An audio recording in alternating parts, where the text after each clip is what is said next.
muchas cosas que saber de hernias, pero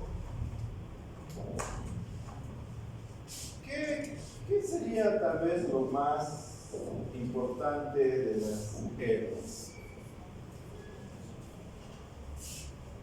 Primero, saber dónde aparecen las hernias. Las hernias normalmente aparecen en orificios anatómicos.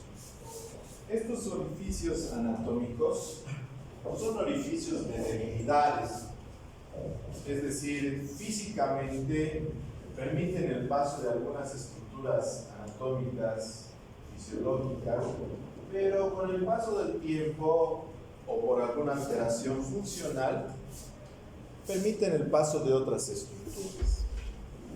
Las más comunes hernias las vemos en la región inguinal derecha, en la región inguinal izquierda. Otra de las hernias las vemos en la región periumbilical, en el ombligo. De lejos, diría en el 80% de las veces, vamos a ver una hernia ahí.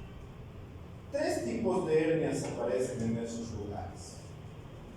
La hernia umbilical, la hernia inguinal y la hernia crural o femoral. Esas son las tres hernias que más vemos. Pero obviamente no solamente de comunes está hecha la medicina. Hay hernias que son un poco más raras. ¿Dónde aparecen? Aparecen hernias como las hernias en la línea media, o también llamada hernia epigástica. ¿Dónde está localizado? En el epigastro. Es una hernia epigástica. Es muy raro. ¿Por qué? Porque ahí la línea blanca es muy dura. Tiene que haber algún antecedente, alguna alteración del paciente. Es decir, algún síndrome raro como síndrome de Marfan, neoplasias, algo para que aparezca, porque en un lugar tan duro normalmente no aparece una hernia. Las hernias también aparecen en lugares traumáticos, por ejemplo, en hernias incisionales. Es decir, yo he operado de vesícula y tiene un corte en el ombligo y ahí le aparece una hernia. Y se ha operado del apéndice, tiene una incisión de McBurney y ahí aparece una hernia. También hay en traumas, por ejemplo, le han apuñalado y tiene una hernia ahí. El toro le ha corneado y tiene una hernia ahí. Pucha, y esas hernias son bien difíciles. Yo he tenido pacientes de Aiquile, que hay corrida de toros, y que tenían unas bolas, unas hernias, y son por sacos así medio coliflor. Son bien feos. ¿Y cuánto ha corneado? Me ha corneado cuando era niño. Entonces, bien. Pero esas hernias vamos a ver. Dentro de la anatomía también hay algunas hernias más raras, como del triángulo lumbar superior de Klinefelter, triángulo lumbar inferior de Petit. Y también hay hernias en los agujeros del hueso ilíaco. ¿No ve que tiene agujero obturador el hueso? También hay hernias allí. Es decir, protruye una masa a través de sus orificios. Pero esto se presenta en pacientes ancianos. Entonces, cuando un paciente anciano te dice, ¿sabes qué, doctor? Me duele aquí, dice, aquí abajo me duele. Como cirujano, le tomamos un poquito de atención, porque puede ser una hernia rara, una hernia de agujero obturador. ¿Y saben qué es lo peor de estas hernias raras? Especialmente la de los pisos en los viejitos, que diagnosticamos cuando ya está necrosado el intestino. Porque no les creemos a los viejitos. Le duele, dale diclofenaco, debe ser de su cadera. Es un viejo mañudo, dale ibuprofeno. Entonces, una vez por lo menos hay que revisarlo desnudo al paciente y ver estos orificios. Por lo tanto, más que saber de las hernias, nosotros debemos conocer la anatomía de la región abdominal.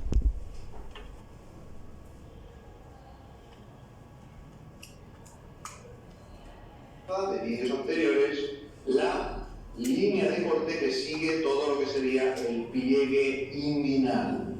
Y de esta forma podemos terminar formando la pared posterior del pomo perno superficial del conducto inguinal. Medial de este pequeño músculo piramidal. Bueno, ahí habíamos quedado, ¿no?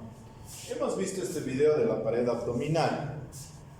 Lo que nos falta es de esta parte inferior. Lo que nos falta es la región inguinal. La verdad, jóvenes, ahora que tienen la oportunidad, una vez vayan a anatomía a ver la región inguinal, a su anfiteatro, que es una zona extremadamente difícil de aprender. Y todo el mundo te pregunta de la región inguinal, tanto verbalmente como por escrito. Debes conocer muy bien la región inguinal. Y el recto de la punta, con sus inserciones pendinosas, ¿de acuerdo? Y lateralmente encontramos, como hemos visto, el oblicuo externo, el oblicuo interno y el transverso, ¿de acuerdo? Para acabar con la explicación de esta pared anterolateral del abdomen, colocaremos otra vez estos músculos en su sitio y nos centraremos en la parte inferior próxima a ese pliegue inguinal que encontramos entre la pared anterior y la extremidad inferior. Aquí podemos observar cómo aparece, atravesando esta pared anterolateral, en este caso que se trata de un cadáver correspondiente a un varón, a un hombre, cómo aparece lo que conocemos como cordón espermático. Entonces, si ustedes ven el cordón espermático, si nosotros trazamos una línea de la espina ilíaca anterosuperior a la sínfisis del pubis, más o menos en la parte media va a estar el cordón espermático. Más o menos, ¿no ven? Entonces, la primera estructura que nos interesa es el cordón espermático. ¿Para qué nos sirve el cordón espermático?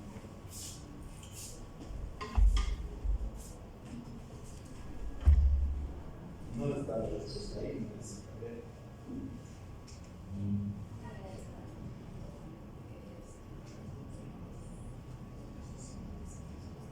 Bueno, no sé si será más importante, pero sí es verdad. No sé si será lo más importante, pero sí puedes repetir. Aunque escuches, compañera no ha escuchado, ya le ha hecho frío. Hace frío en Cochabamba. Y tampoco antes no hacía calor, porque ahora hace calor. ¿Has escuchado lo que he dicho? No. Eso.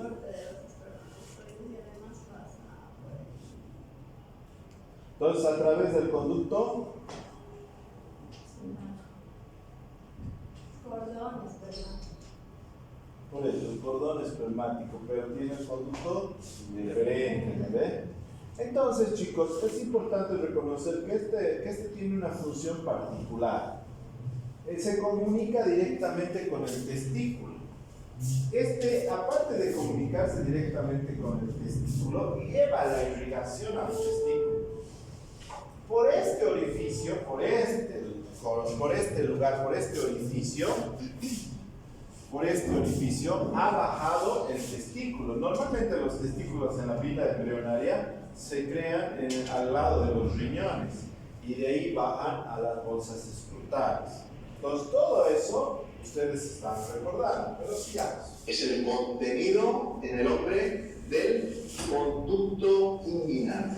Conducto inguinal en el que, en esta parte más superficial, apreciamos el anillo superficial, que es por donde vemos efectivamente cómo sale el cordón espermático. El anillo superficial de este. Ese anillo superficial es el que se toca.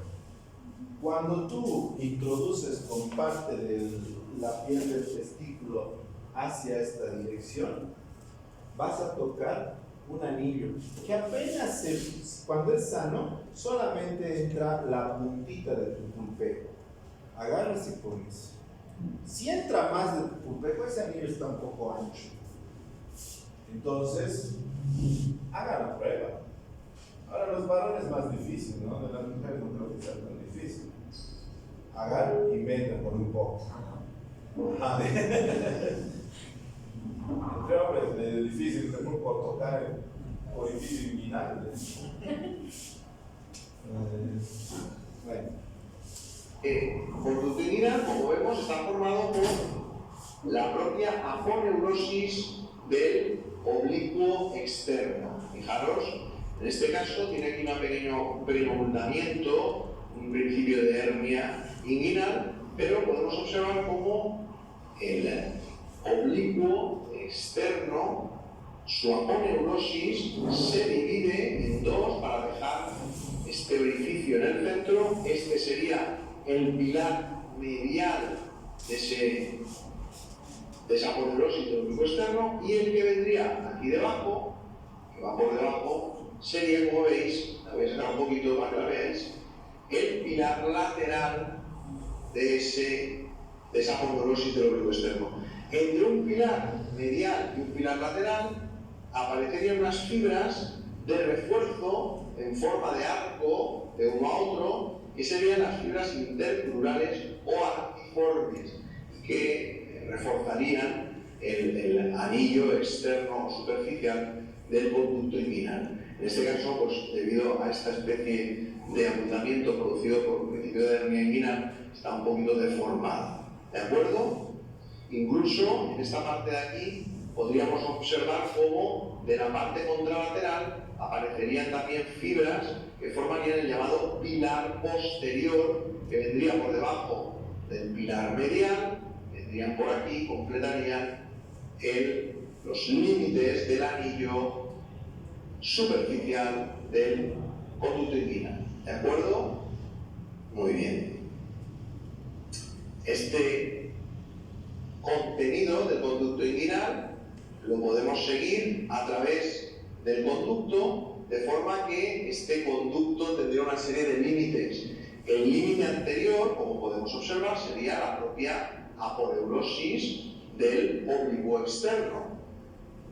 El límite inferior o el suelo de este conducto inguinal sería el ligamento inguinal. El ligamento inguinal, que no es más que el reflejo hacia dentro de esta propia aponeurosis del oblicuo externo, que se refleja, se curva sobre sí misma hacia el interior y forma el llamado ligamento inguinal. Entonces, de esta forma tenemos el suelo o pared inferior del conducto inguinal.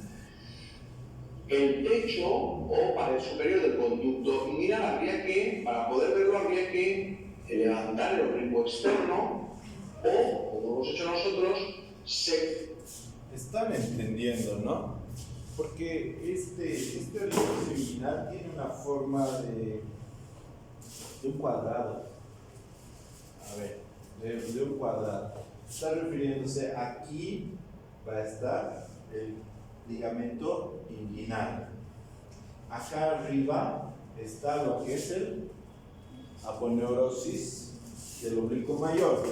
Entonces ha descrito, si ustedes ven, el ligamento inguinal solamente son reflejos de este mismo ligamento del oblicuo externo.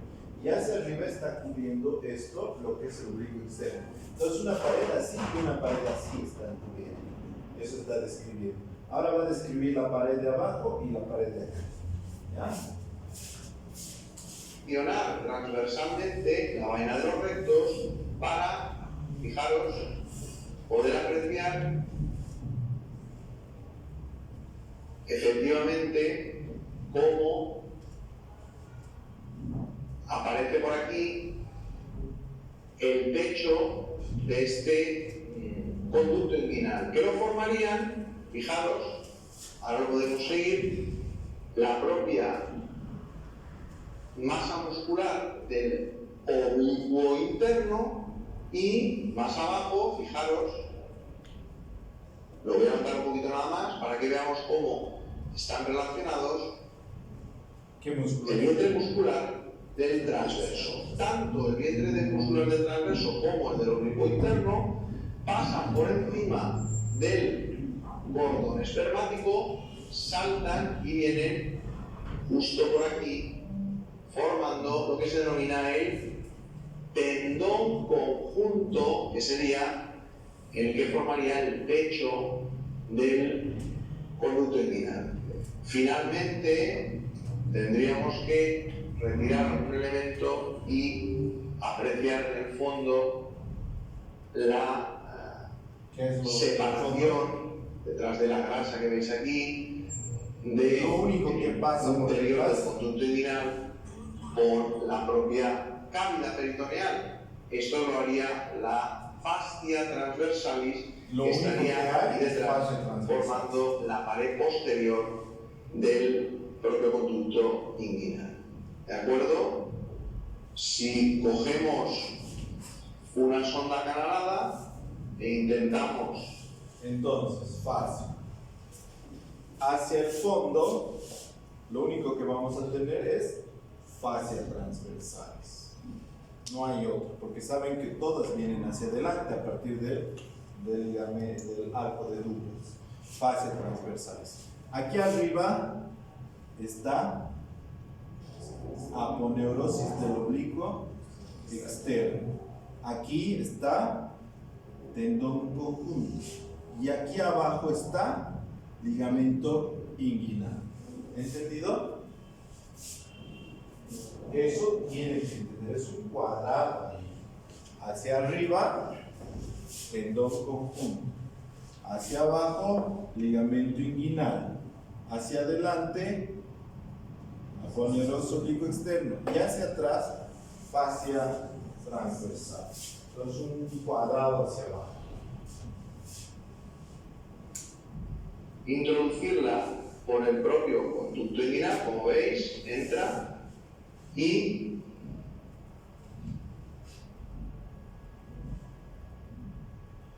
fijaros por dónde va. Aquí la tenemos. Veis cómo aquí está el contenido de ese conducto inguinal y cómo, decíamos, por encima pasa tanto el músculo transverso como el oblicuo interno. ¿De acuerdo?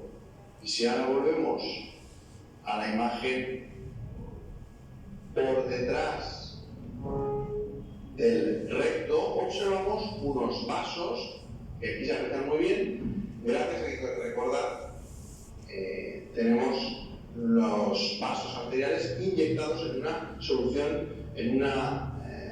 solución de látex coloreada de rojo, que nos permite diferenciarlos fácilmente. Al lado vemos la parte de la vena y se trataría de los vasos epigástricos inferiores. Fijaros que bien se ven cómo quedan.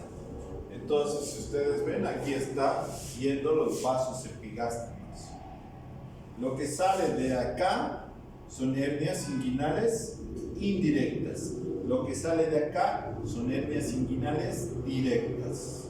El vaso epigástrico indica si es directa o es indirecta. Efectivamente, por la parte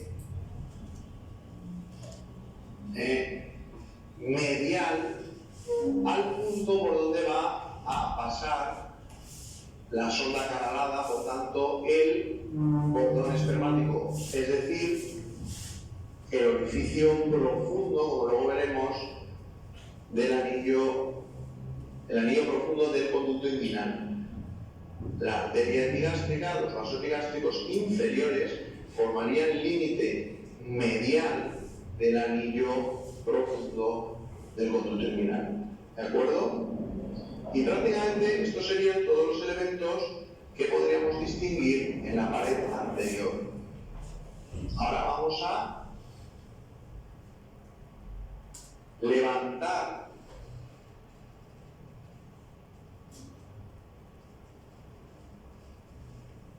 Sigamos ahora con la región inguinal. Una característica importante que observaremos es una estructura que discurre oblicuamente a través de la pared abdominal, justo por encima del ligamento inguinal. En la mujer, esta estructura se denomina ligamento redondo del útero. En el hombre, cordón espermático, vital para el... Entonces, en la mujer, ¿qué había pasado la estructura? Ligamento redondo del útero. ¿Y qué es fundamental para la vida el funcionamiento de ese ligamento? No, por eso las mujeres las hernias es fácil. La agarramos, le cortamos, le cortamos y le cerramos a la mujer. ¿Entienden? Por eso. No es difícil. Y tampoco es grande el orificio inguinal en las mujeres, porque no pasa un cordón espermático. Pasa un ligamento, entonces es bien delgadito, bien chiquitito. Entonces es muy difícil que se hernie. Es por esa razón que las hernias inguinales son más comunes en los varones, un 80%, que en las mujeres, porque un pinche ligamento redondo que viene desde el útero, para fijarlo en su posición, mayor problema no haces. Agarras, ves, hay una hernia, lo cortas el ligamento. No puedes hacer lo mismo en el varón. Testículo. El espacio por el cual pasa esta estructura es el conducto inguinal. Comenzaremos con una observación detallada del ligamento inguinal. En esta disección, el cuerpo ha sido dividido en la línea media. Aquí se muestra la espina ilíaca anterior superior, y aquí la sínfisis púbica. Aquí se encuentra el ligamento inguinal, que constituye la parte más inferior de la aponeurosis del músculo oblicuo externo. Lateralmente, el ligamento está anclado a la espina ilíaca anterior superior. Medialmente está unido al tubérculo del pubis. Este borde de corte fue creado mediante la división de la aponeurosis del músculo oblicuo externo a lo largo de esta línea. El borde del ligamento inguinal no puede ser visto desde afuera debido a que la fascia lata, la fascia profunda del muslo, está unida al ligamento por aquí. Para observar el borde del ligamento, regresaremos al interior. Aquí se encuentra la fascia ilíaca que ha sido retirada en esta disección. Desciende sobre el psoas ilíaco y se inserta al ligamento a lo largo de aquí. Las fibras más inferiores del ligamento inguinal se curvan alrededor para formar esta extensión triangular, el ligamento lagunar, que discurre posterior y ligeramente hacia arriba para insertarse en el borde superior afilado de la rama superior del pubis, la línea pectínea. Aquí se muestra el transverso. Sus fibras inferiores tienen origen en el cuarto lateral del ligamento inguinal. Ahora se añade el oblicuo interno a la imagen. Aquí se muestra.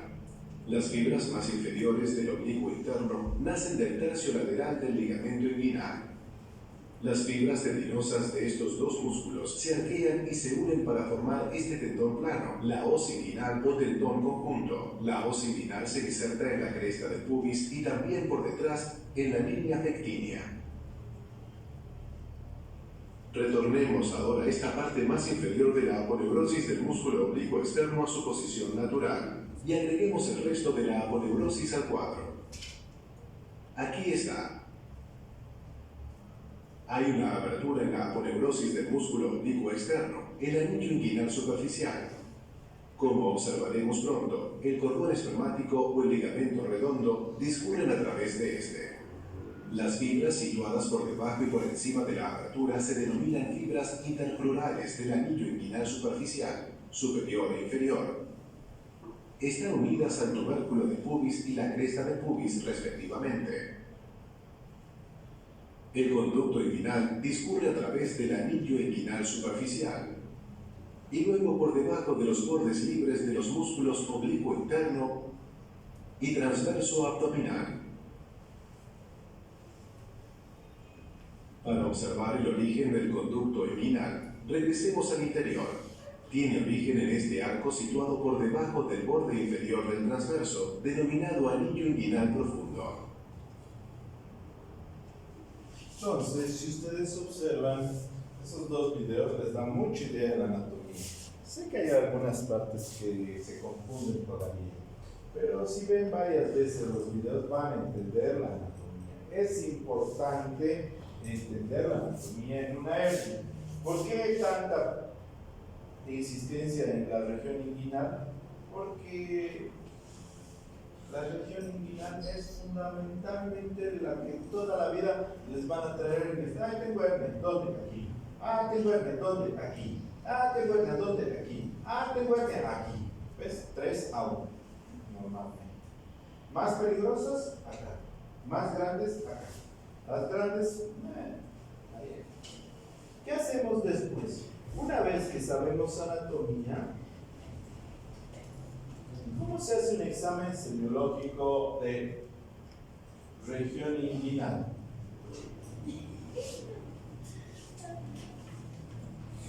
¿Qué les he dicho ahí?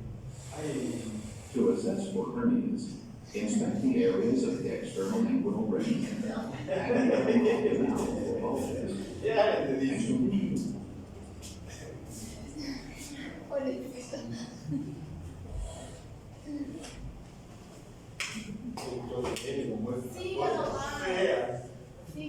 El doctor Heredia, La tramó. sigamos. Entonces, el examen semiológico de una hernia es el paciente desnudo, de pie. Todo examen viene la inspección. Entonces debemos observar el área. Ya les he dicho, no es que yo busque que ustedes diagnostiquen una hernia gigante. Es decir, ya no necesitas hacer maniobras para ver si hay una hernia ahí. Lo que nosotros necesitamos diagnosticar son hernias funiculares, hernias de punta. ¿Recuerdan? En el libro de técnica quirúrgica está ahí, hernias funiculares y hernias de punta. Entonces acá puede haber una hernia, es decir, no hay una masa, pero en este momento está en reposo el paciente. Nosotros queremos diagnosticar. Obviamente estos videos son antiguos, donde era estético ser así de duros. Ahora si hubieran nuevos videos creo que lampiños. Pero bueno. Ahora, una vez que has inspeccionado, miren, se agarra, ven cómo agarra un poco de piel de escroto. Entonces agarren un poquito de piel de escroto. Tranquilo, no le van a hacer duro. Relax, solito te van a hacer.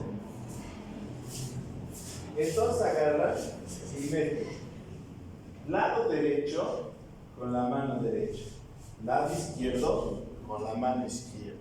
¿Ya? Lado derecho agarran y meten. ¿A dónde? Le apuntan a la parte media. ¿No ve que en el medio hay un agujero? Entonces ahí le apuntan. Y meten suavemente.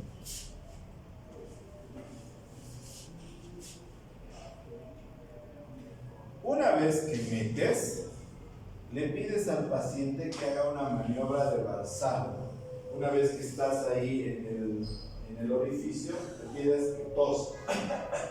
O si no, haga fuerza como para hacer caquita. Y entonces vas a sentir en la punta de tu dedo una masa, te va a empujar. O va a salir una bola, si es una funicular. Pero no va a salir hasta afuera, solo te va a botar de todo el canal. Entonces ahí.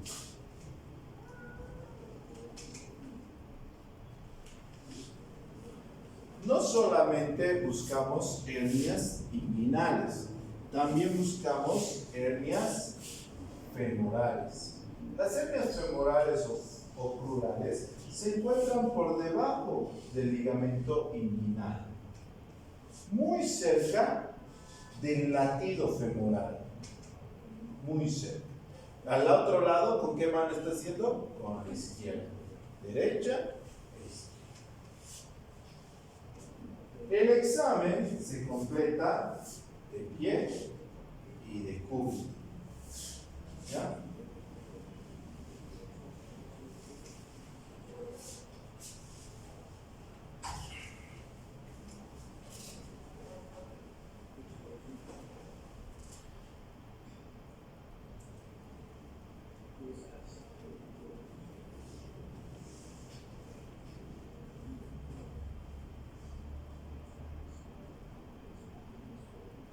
examen e inspección, siempre.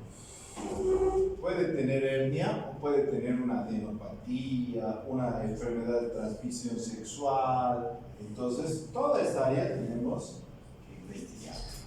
¿Listo? Pero nosotros estamos viendo lo que es hernias.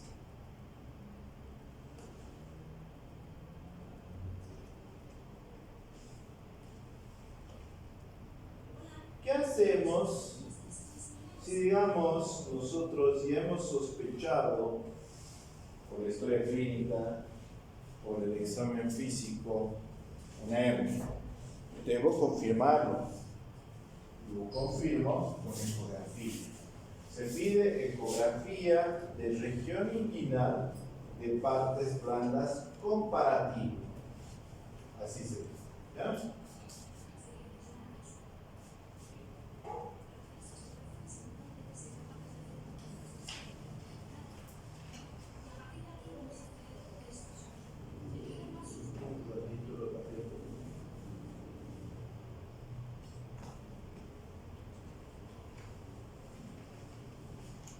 Hola, hoy vamos a hablar de algunas de las hernias inguinales que nos llegan a consulta.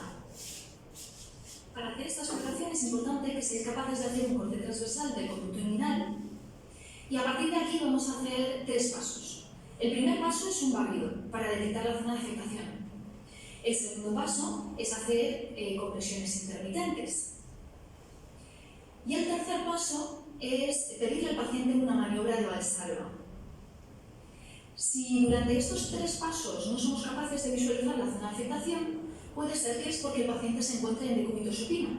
No pasa nada, le hacemos otra vez el mismo procedimiento, pero el paciente en bipedestación.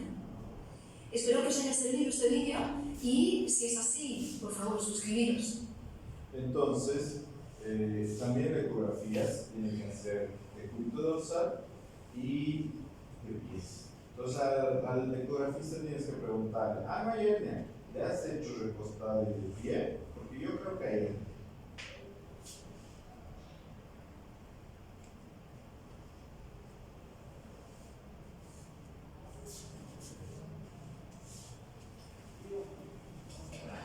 Entonces, la región que nosotros observamos es esta. Le pedimos que haga una maniobra de Valsalva, es decir, empuje. Y ahí cuando puja vamos a ver qué tamaño. ¿Ven? Sale una masa y la reduzco. Con el propio transductor lo empujo y se entra. Lo aflojo el transductor, fuerza y sale una masa. Entonces eso es lo que se ve. Es por eso que la ecografía no se puede interpretar. Te mandan imágenes y no puedes interpretarla tan fácilmente. Porque la ecografía es dinámica. Por eso que el ecografista tiene que interpretar las imágenes. No es como la radiografía que te mandan y vos puedes decir es neumonía, no es neumonía, ¿verdad? Se puede hacer algún otro examen para confirmar. Yo creo que no sería necesario. Es más, antes ni hacíamos ecografía. Directamente lo superabas. Actualmente se puede hacer tomografías si es que el caso está complicado. Si el paciente es muy anciano, si presenta alguna complicación, se puede hacer tomografía.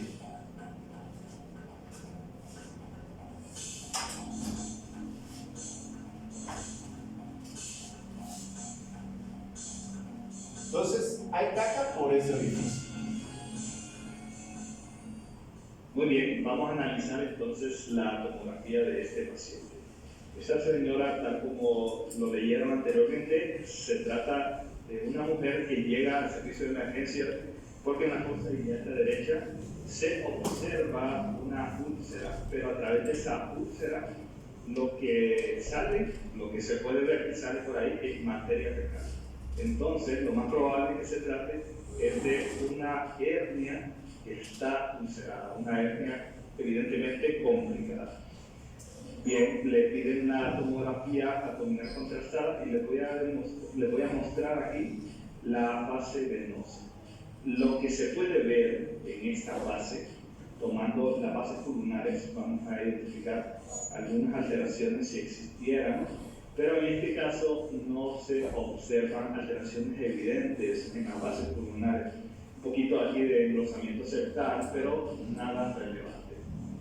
Podemos colocar una ventana del abdomen para seguir analizando estructuras intraabdominales. El primer órgano que vamos a identificar pues, es el hígado, que se encuentra aquí al lado derecho del cuerpo, donde... Entonces es importante que entiendan para interpretar una tomografía. Esto están viendo como si el paciente estuviera echado así y nos hacen corte, corte, corte, corte, ¿ya? En esa posición está. Por eso el hígado está a la derecha, está echado así nuestro paciente y nos están presentando los cortes. Tenemos el parénquima hepático que tiene este realce que es múltiple. Sin embargo, en algunas áreas, por ejemplo aquí, que es más o menos hacia segmentos posteriores del lóbulo derecho, se puede ver esta pequeña lesión que es hipodensa. Probablemente sea un quiste simple. Si seguimos bajando, seguimos viendo todo el parénquima hepático y podemos ver que también en el lóbulo izquierdo también hay otra pequeña lesión que probablemente sea un quiste simple. Otra de las estructuras que podemos observar en esta fase es esta, que son las venas suprahepáticas, donde se realzan con el medio de contraste. La administración de medio de ¿Dónde contraste desembocan las hace que estas suprahepáticas? estructuras se vean de esta forma. Vena cava estructura es esencial para identificar o para poder dividir todo el parénquima hepático. Ya podemos ver también que se ve esta otra estructura vascular que es la vena porta. Aquí la vena porta, cómo discurre, y la confluencia esplenoportal. Vemos aquí donde se une tanto la vena esplénica con la vena porta. Una vez que vimos todo el hígado, identificamos si no existiera alguna alteración, vimos si está grande o no está grande. Tratamos de ver otra estructura que es la vesícula biliar. En esta paciente probablemente haya estado poco distendida. Me parece que esta estructura que vemos aquí, parece que esa es la vesícula biliar. No se observa que exista dilatación de las vías biliares. Y el siguiente órgano que podemos identificar es esta, que es el páncreas, donde vemos el proceso urinado en ese punto. Vemos la cabeza del páncreas, el cuerpo del páncreas, está por acá. Esto sería el conducto pancreático principal, y luego la cola del páncreas, que evidentemente se ve bastante homogéneo, sin ninguna lesión que sea de importancia. El siguiente órgano para ir de forma sistemática analizando toda esta tomografía es el vaso. Vemos el vaso aquí, el cual tiene un realce homogéneo. Estamos en una fase venosa, entonces generalmente vamos a verlo así bastante homogéneo.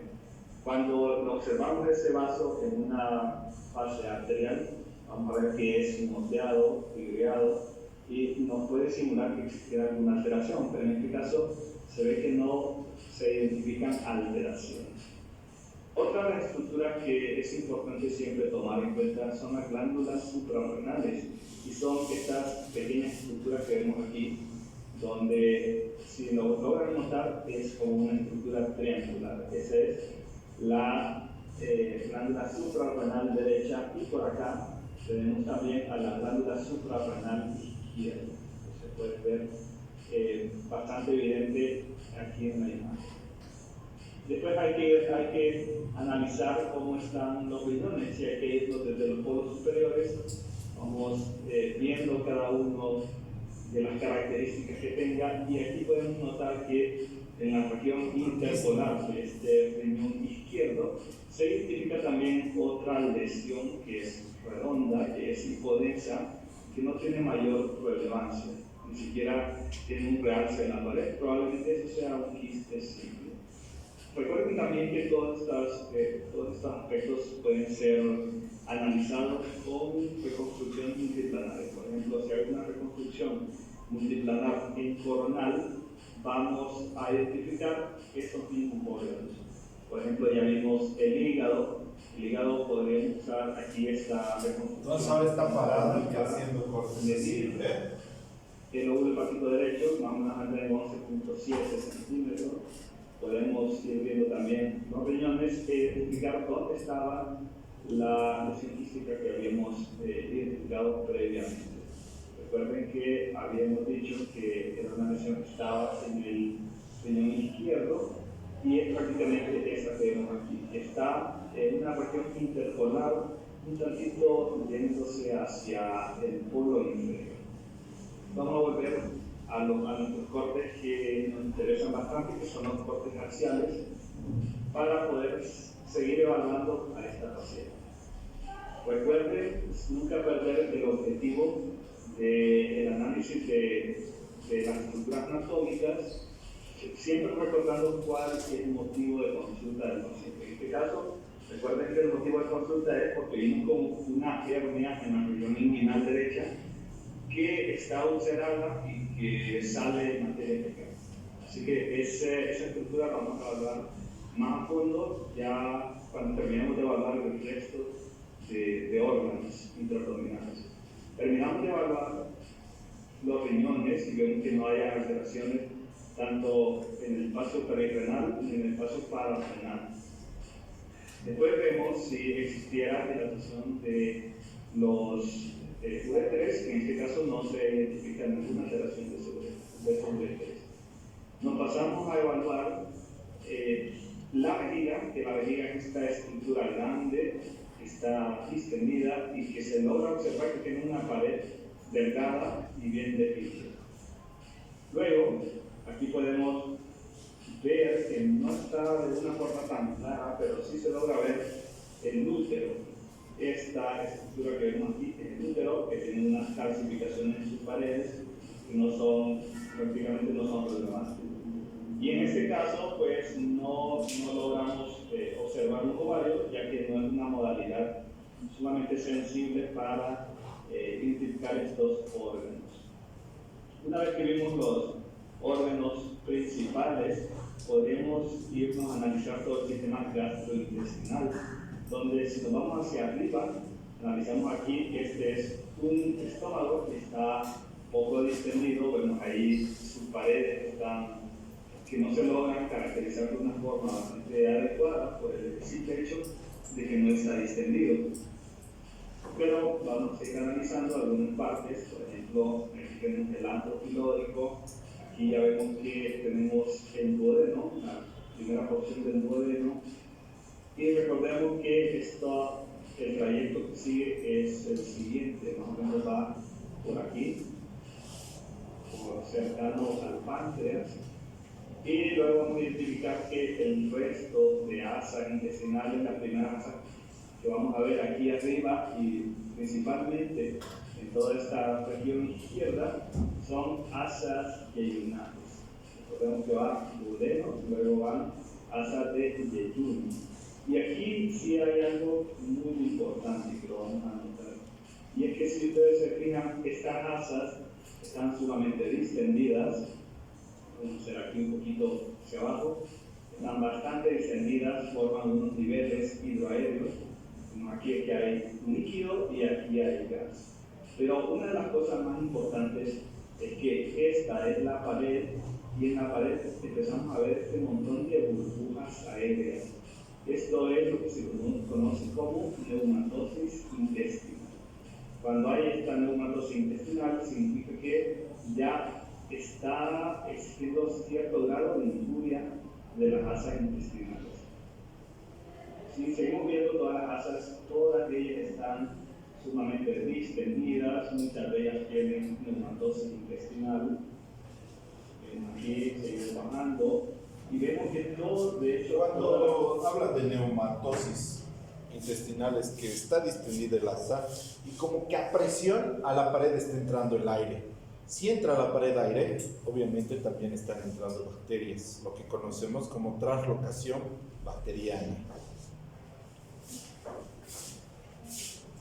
Asas de yeyuno están distendidas y con niveles hidroaéreos.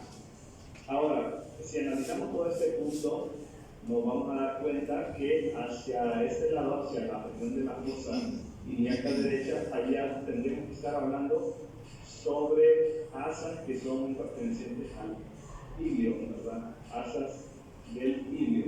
Entonces es importante ver este punto. Si ustedes se fijan, aquí tengo esta asa que está bastante distendida. Es importante hacer notorio que las paredes aún realzan, o sea que no existe un componente isquémico hasta este momento.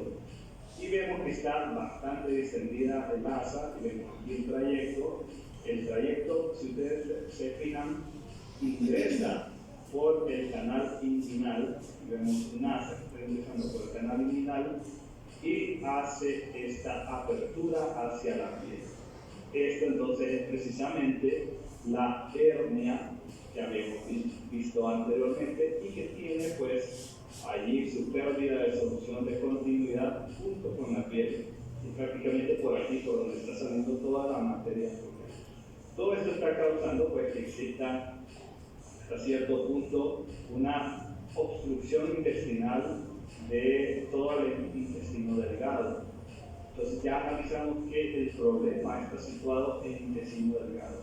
Dilatación con esos niveles hidroaéreos, la linfatosis intestinal y evidentemente la hernia inguinal derecha ulcerada. Si analizamos acá, por acá ven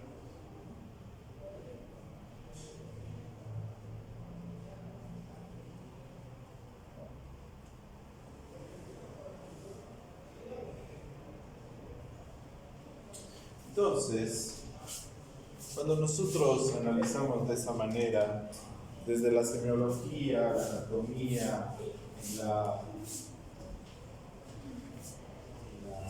los exámenes de gabinete, podemos imaginarnos, ¿no? Es decir, los síntomas y signos de los pacientes evolucionan de acuerdo al estadio de la enfermedad. Si tenemos una paciente que solamente tiene una hernia, ¿qué síntomas y signos va a presentar? Pero tiene una bola ahí. ¿Qué habla? Dolor, como si le pellizcara. ¿Pero va a tener fiebre? No. ¿Va a tener vómitos? No. Es decir, ahora, si nosotros hablamos de una hernia estrangulada, una hernia complicada, ya nos imaginamos que las bacterias pasan. Entonces, ¿va a tener fiebre? Sí. ¿Va a tener vómitos? Sí. ¿Compromete su vida una hernia inicial? Una hernia estrangulada avanzada compromete su vida. Va a tener traducción de hemograma. Entonces, de esa manera se aprende medicina histórica. ¿Han aprendido? Sí. Ya les he dicho, conmigo aprenden. Pero no se preocupen, yo les ayudo. Dudas, preguntas, nos falta la parte quirúrgica que vamos a ver la próxima clase, ¿ya? No hay tarea para la próxima clase, no lo terminamos de ver. ¿Listo?